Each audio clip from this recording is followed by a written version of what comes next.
The United States could wait to see the result of the European Union trade negotiations before finalizing a deal with Britain, a leading former diplomat has claimed. Anthony Gardner, who served as U.S. ambassador to the EU between 2014 to 2017, warned Washington would hesitate to finalize a free trade agreement with Britain until there is clarity from the talks between London and Brussels. It comes amid efforts by the government to work on post-Brexit free trade deals in parallel with both the EU and US. Mr. Gardner said, "A deal can't be signed before clarity on the UK-EU front, but negotiations can certainly move ahead. A lot can be done, so it's not wasted time. But, clearly a lot will depend on the deal that the UK strikes with the EU." The American insisted Washington would closely monitor the trade-offs made between Britain and Brussels. If the government were to maintain the EU's standards in areas, such as agriculture, the US Congress could oppose a trade deal with Britain. There's no doubt that in Congress, there are many who will want and expect to see significant movement on the U.S. interests in agriculture, Mr. Gardner said. "I went through many difficult discussions with the EU on the so-called phytosanitary provisions which have prevented the United States from addressing a big chunk of our trade deficit with the EU.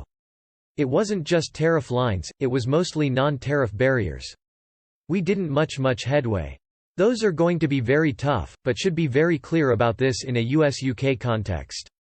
There are small, but very outspoken, constituencies in both countries, and I don't expect that in the UK there will be great enthusiasm to open up the doors to significantly more imports from the United States soon after losing EU subsidies."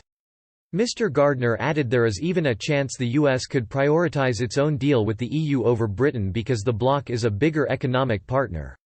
He said, Obama phrased it in an indelicate way, but what he should have said is that a US-EU free trade deal is, economically, much more meaningful to state the obvious. We should prioritize that. I think that's a statement of reality.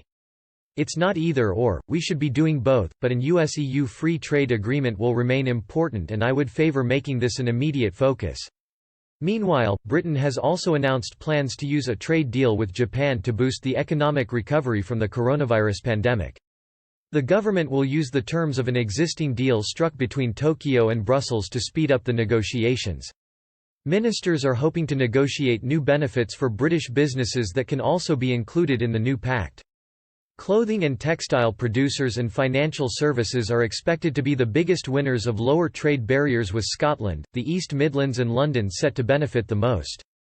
NHS services or the price paid for drugs will not be on the table in the discussions, and environment, animal welfare and food standards must be maintained, the government said. International Trade Secretary Liz Truss will begin negotiations by video will begin soon.